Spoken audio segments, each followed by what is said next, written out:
sí me parece muy mezquino que hayan algunos funcionarios que digan me han dejado demasiadas vacunas. O sea, eso la verdad que es terrible que un ministro diga me han dejado demasiadas vacunas, ¿no? Cuando todavía tenemos millones de peruanos que no se les aplicó la vacunación.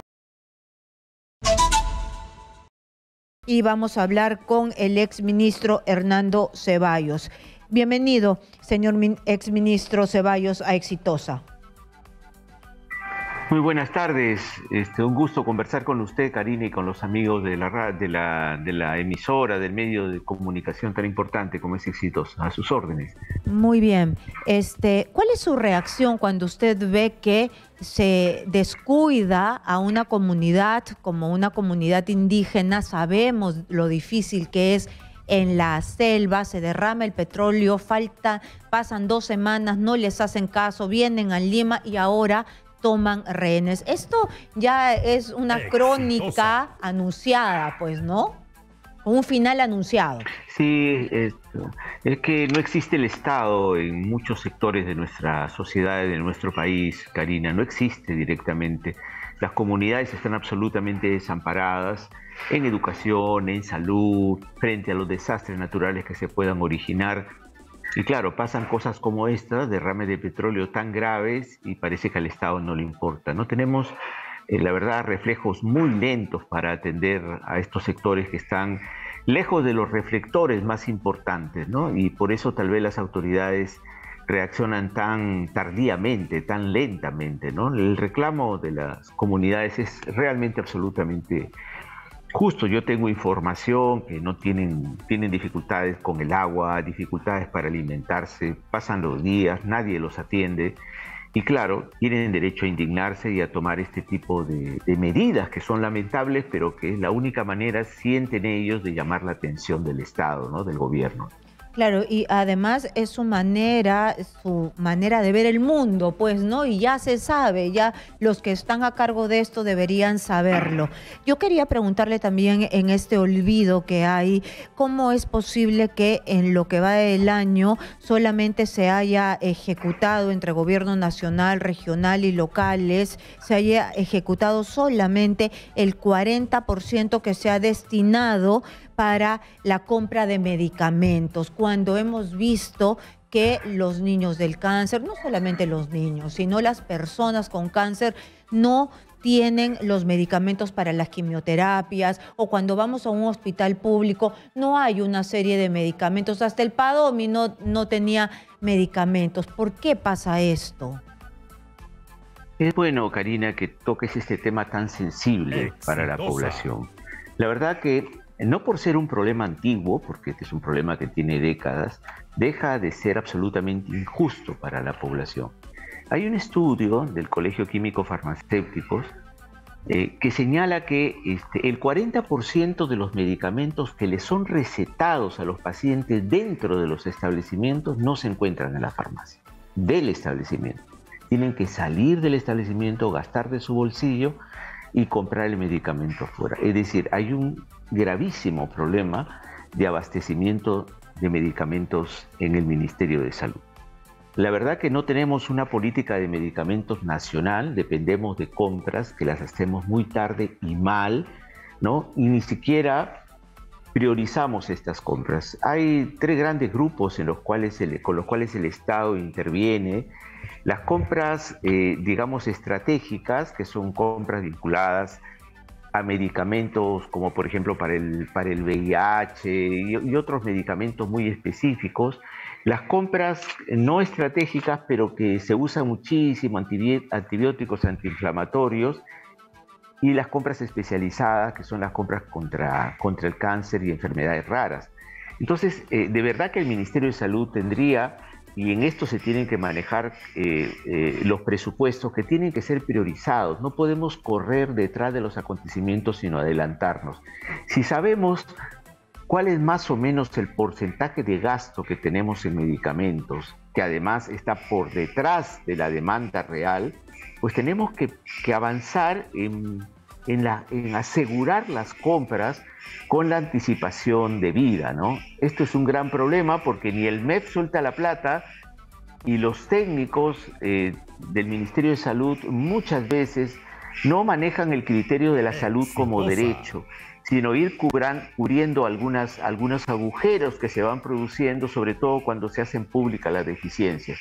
Hay un gravísimo problema en este sentido, pero es parte de un problema mucho más integral, ¿no? Que es el problema de una salud donde no tenemos un sistema que acerque la salud como derecho a la población. Esto pasa con los medicamentos, pasa cuando quieres sacarte una radiografía o una tomografía, cuando quieres hacerte un análisis, que vas a un laboratorio de una institución pública y te dicen regresa dentro de una semana para hacerte un hemograma. No tiene ningún sentido que te digan esto porque a la semana ya te empeoraste si no te hiciste este análisis, ¿no? Y lo mismo pasa con los especialistas, donde más allá de Lima empieza un drama mucho más serio, más grave para la población porque no encuentra alguna atención. La verdad que la salud está en una situación muy grave en nuestro país y necesitamos una verdadera reforma del sector salud. Bueno, lamentablemente no estamos viendo los pasos hacia esa reforma. Ahora se ha hablado también de la necesidad de vacunar a los hombres del papiloma humano. Esto ya está en marcha, ya se está haciendo, ya se va a hacer. ¿Cuánto falta? Porque se ha estado vacunando a las mujercitas, ¿no? A las niñas. Pero los niños también es importante para que no termine en un cáncer para las mujeres, ¿no? No, efectivamente, ya en varios países de Europa se está vacunando a los niños. Italia, Bélgica, Suiza, Alemania están ya vacunando niños y otros países ya están recomendando que esto se haga de manera masiva. En nuestro país tenemos un atraso muy considerable, sobre todo luego de la pandemia.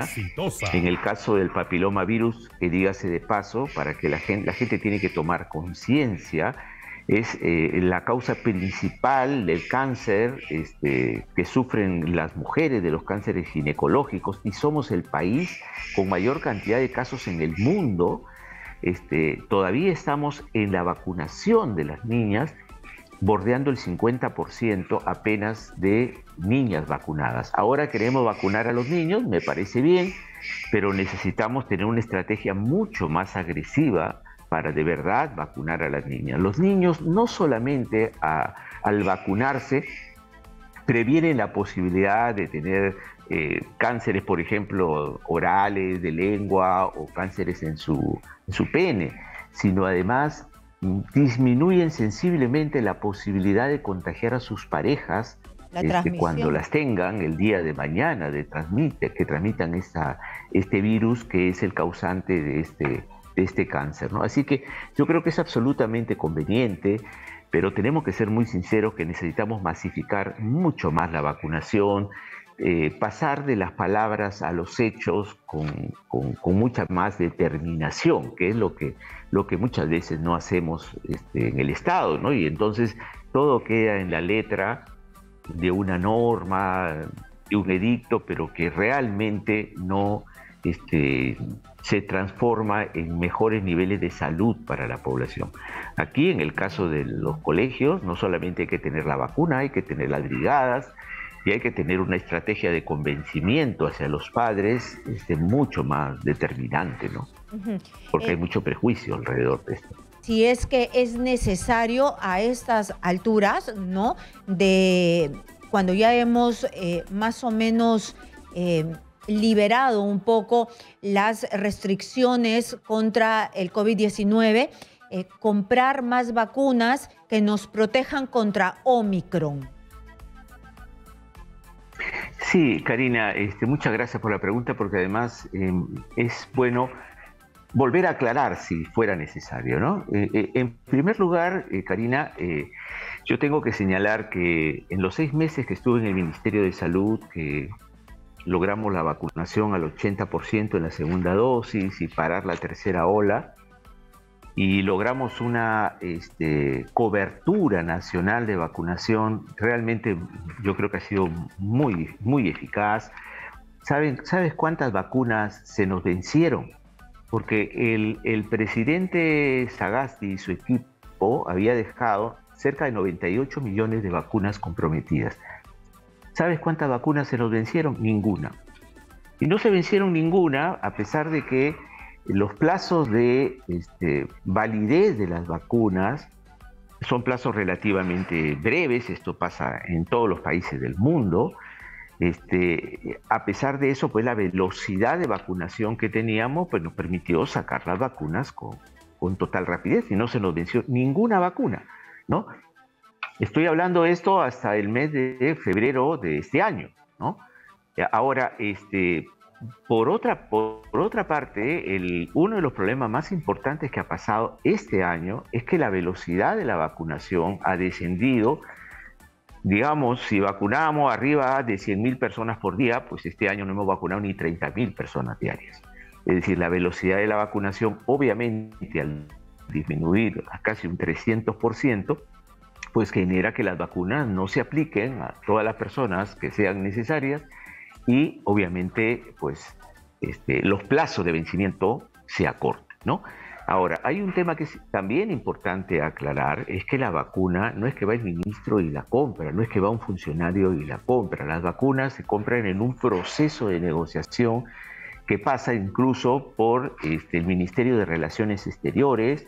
Son compras que se hacen prácticamente del Estado hacia estas compañías internacionales que tienen sedes en otros países del mundo y son fiscalizadas por Contraloría. Es decir, no es que todas estas compras se hacen de espaldas a Contraloría. Hay un pedido expreso que se ha hecho desde que se inició la compra de las vacunas que la Contraloría participe. O sea que acá nadie va a comprar vacunas si no son necesarias, a pesar de que siempre tuvimos problemas para tener la garantía de que el plazo de llegada de las vacunas fuera el que aparecía supuestamente en el contrato, porque eran contratos desfavorables. Yo lo he señalado para el Estado peruano, donde el Estado no puede poner penalidad, no le podía poner penalidades a las empresas. Yo lo digo a pesar de que estos 98 millones no las compramos en mi gestión, las fueron compradas en la gestión anterior, pero realmente estos fueron con participación de Contraloría, porque la misma Contraloría